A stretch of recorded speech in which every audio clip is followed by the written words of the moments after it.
Cordial saludo. El día de hoy trataremos el tema de medicina basada en la evidencia. La Real Academia de la Lengua Española define la palabra evidencia como la certeza clara y manifiesta de la que no se puede dudar. Un poco tajante, ¿no? En otras palabras, es un hecho. No es otra cosa que lo real y verdadero. Sin duda alguna, la filosofía de la medicina basada en la evidencia es tan antigua como la medicina misma, porque desde sus orígenes los médicos han querido, o al menos han creído también, realizar lo que hacen basándose en la información más actualizada y real. Desde las épocas de la sangría para las enfermedades de la sangre, también cuando dimos gotas de cocaína para el dolor de muelas, o cuando dábamos el remedio femenino, que era un remedio para la corpulencia. Resultados inmediatos y completamente seguro. Entonces, durante la historia, aun cuando se usaron estos métodos tan arcaicos, estoy seguro que los médicos que los usaron creyendo hacer lo correcto y que tenían la punta de la evidencia en ese momento, porque de alguna forma lo vieron funcionar. ¿Cuál era el problema? Que podían haber funcionado por azar sin causalidad ninguna con el tratamiento. Las raíces modernas de la medicina basada en la evidencia se encuentran en el siglo XIX en París, donde este señor, más o menos en 1834, creó un movimiento que se denominó medicina de la observación, y por medio de experimentos contribuyó a la erradicación de terapias inútiles como las que vimos en el punto anterior, como la sangría. De tarea nos queda averiguar quién es este caballero.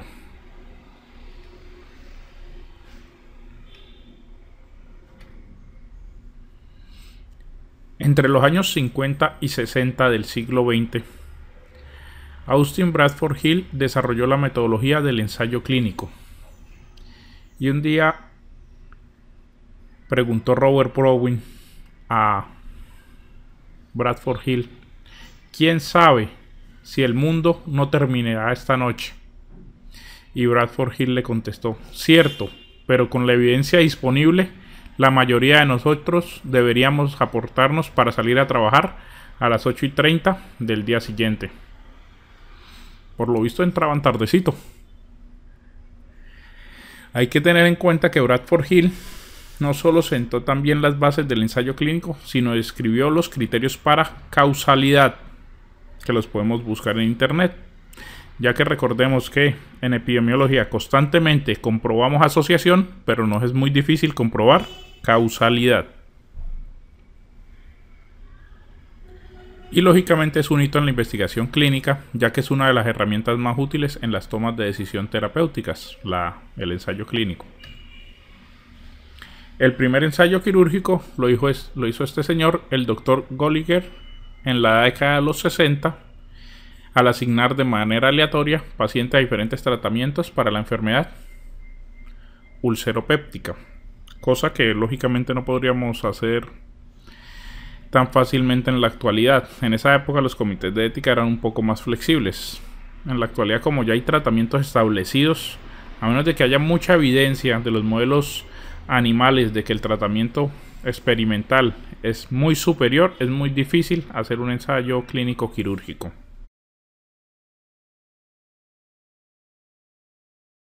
Origen de la medicina basada en la evidencia. La medicina basada en la evidencia como corriente o movimiento tiene su origen en la década de los 80 del siglo XX, en la Escuela de Medicina de McMaster en la Universidad de Ontario, donde un grupo de clínicos y epidemiólogos reunidos crearon el movimiento y eran dirigidos por el Dr. Sackett. Y de allí parte el origen de la medicina basada en la evidencia, y ellos mismos se autodeclararon los herederos de la medicina de la observación, proponiendo un cambio de paradigma en la práctica médica. ¿Por qué la medicina basada en la evidencia se esparció tan rápido? En parte pues 80, luego vienen los 90, el boom del internet, pero no solo por eso. Al mismo tiempo que McMaster lo estaban desarrollando, en forma simultánea los grupos de Feinstein de la Universidad de Yale, Spitzer en la Universidad de McGill de Quebec, Canadá, Rodman de Massachusetts comienzan con la medicina basada en la evidencia en sus propios centros. Esto permitió una rápida globalización del paradigma. La medicina basada en la evidencia también se desarrolló en las universidades de Oxford, de Reino Unido y Rochester en Estados Unidos, entre otras.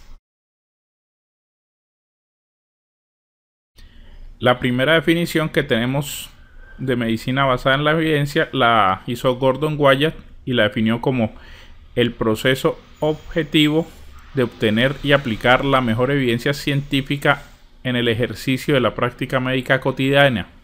Para eso se requiere la utilización concienzuda, juiciosa y explícita de las mejores evidencias disponibles en la toma de decisiones sobre el cuidado sanitario de pacientes. Luego, más adelante, a este pacientes le añadieron la palabra individuales.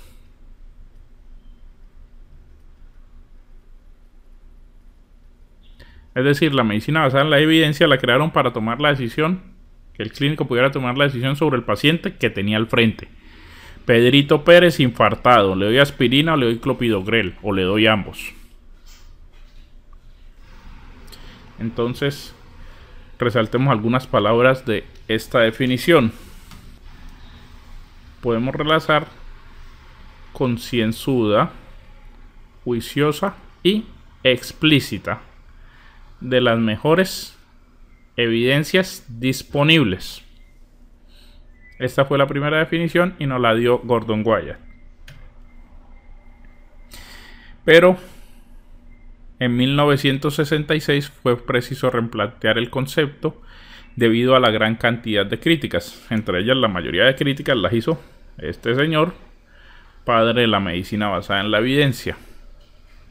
Según Sackett, planteó esta otra definición. Nuevamente decía, es el uso juicioso, consciente y explícito de la mejor evidencia científica en la toma de decisiones médicas para el cuidado de pacientes individuales. Pero que vemos, ¿cuál es la mejor evidencia científica?, le preguntaron. Entonces Sackett dijo que la mejor evidencia científica era aquella investigación clínicamente relevante procedente tanto de las ciencias básicas como de las ciencias clínicas de la medicina que se realizan sobre la exactitud y precisión de las pruebas diagnósticas, incluida la exploración física, sobre el poder de los marcadores pronósticos o sobre la eficacia y seguridad de los regímenes terapéuticos, rehabilitadores y preventivos.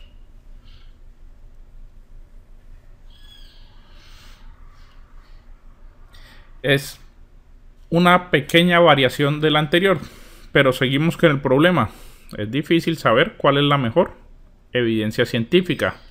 Y sobre todo ahora que a PubMed le entran 5.000 artículos diarios. ¿Cuál de toda esa que entra diariamente es la mejor evidencia científica?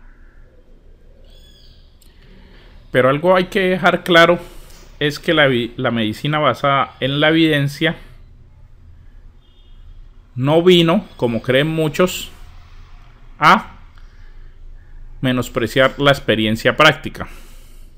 A pesar de que pone la opinión del especialista en un nivel 4 de evidencia, como veremos más adelante, la medicina basada en la evidencia es una silla que se pone en 3 patas: la evidencia, la experiencia clínica y los deseos del paciente. Todo esto hay que tenerlo en cuenta. Que la colecistectomía laparoscópica es mejor que la abierta, por menos infecciones, menos sangrado, menos riesgo para el paciente. Sí, pero el cirujano que tengo solo sabe hacer abiertas.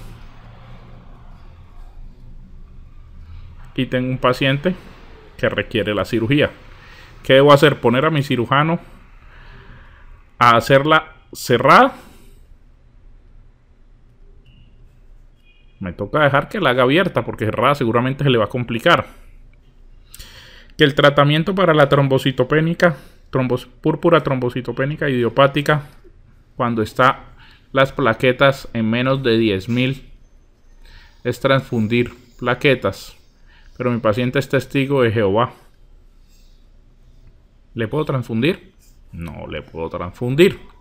Entonces, la medicina basada en la evidencia tiene que tener en cuenta sus 3 pilares: la evidencia, la experiencia clínica y los deseos del paciente.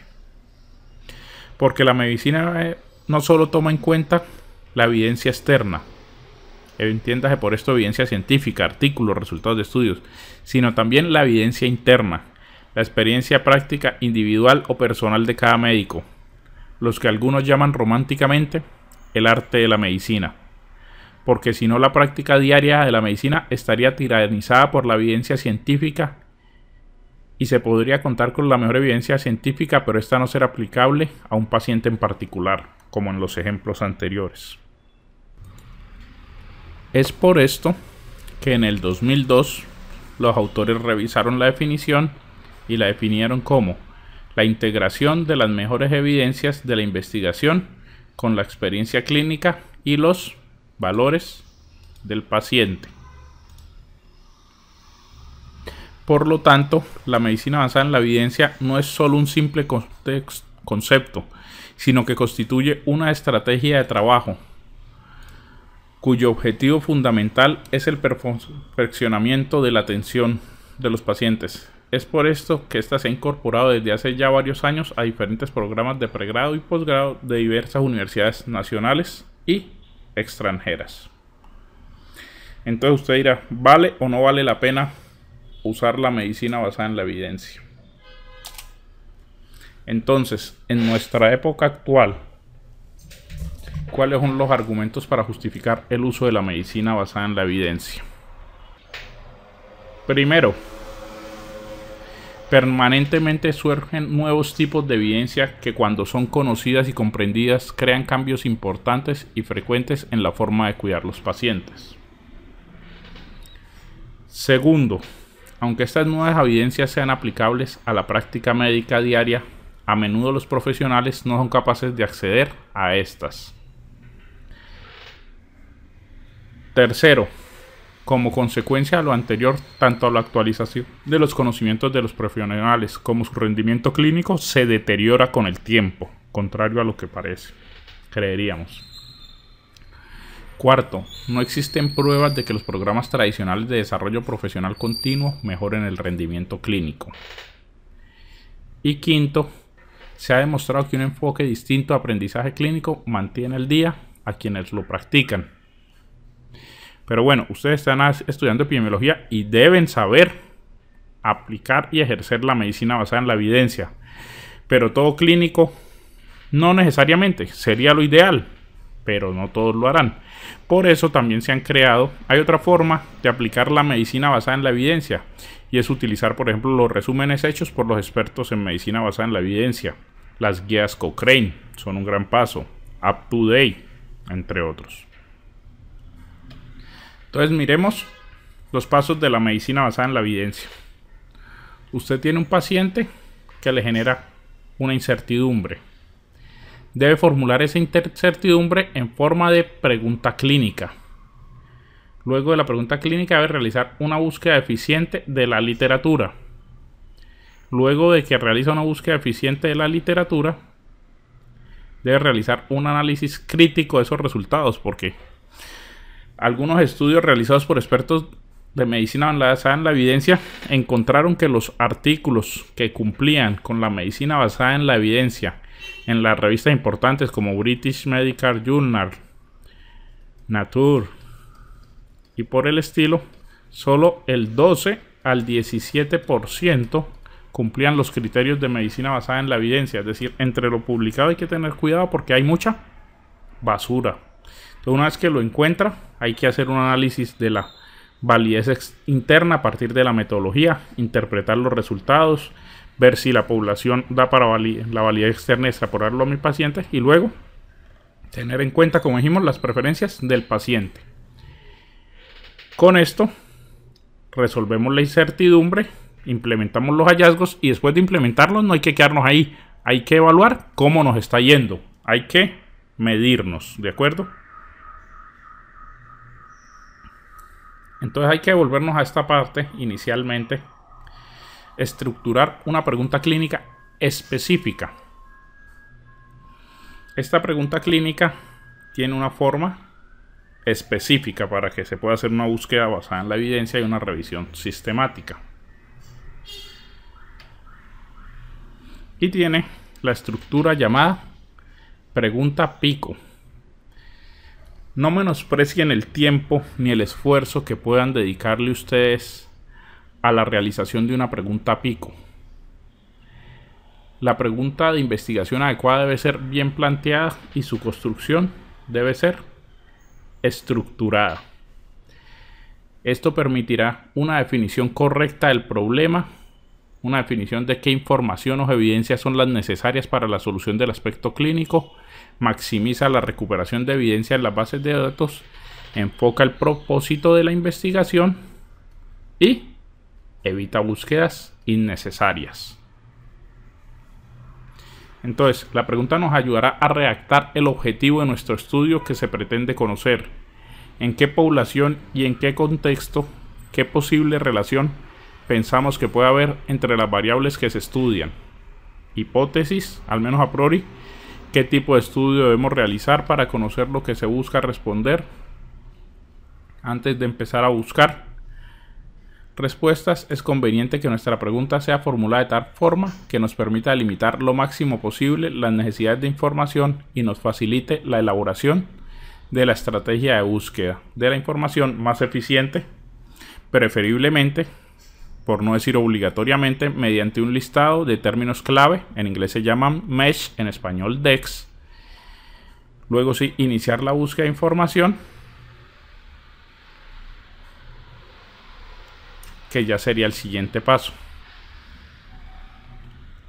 Entonces, ¿cuáles son las ventajas de una adecuada formulación de la pregunta pico? Como dijimos en la diapositiva anterior, nos ayuda a centrar el problema que realmente nos interesa.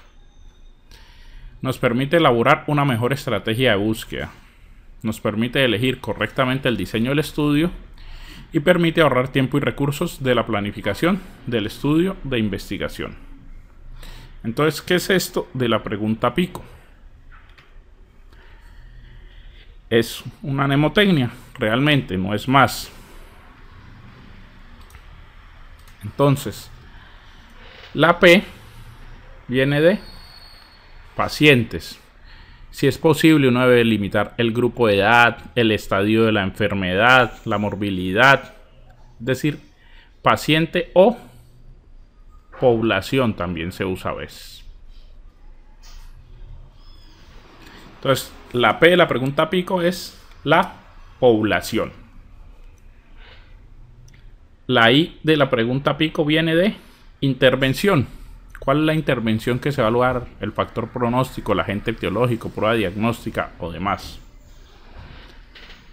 La C viene de comparación. La alternativa de la intervención a estudio, es decir, contra qué voy a comparar esta intervención.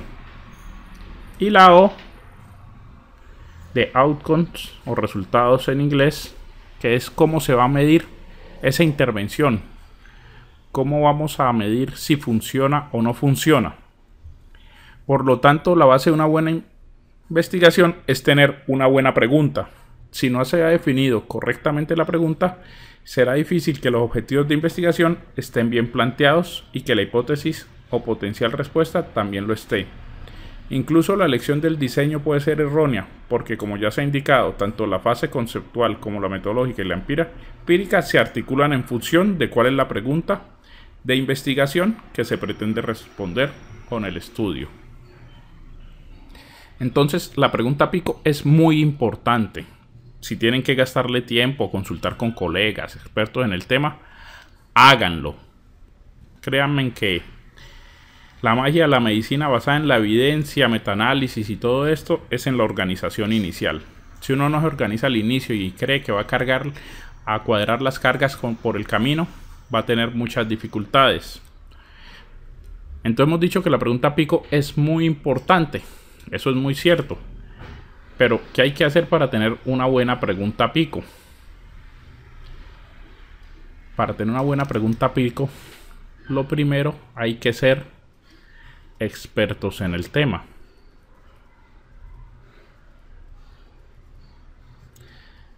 Saber bastante del tema del que estamos haciendo la pregunta, porque si no, puede que la intervención que querramos evaluar esté desactualizada, el comparador no sea el adecuado, o alguien ya haya hecho esa pregunta y exista el metaanálisis con la respuesta.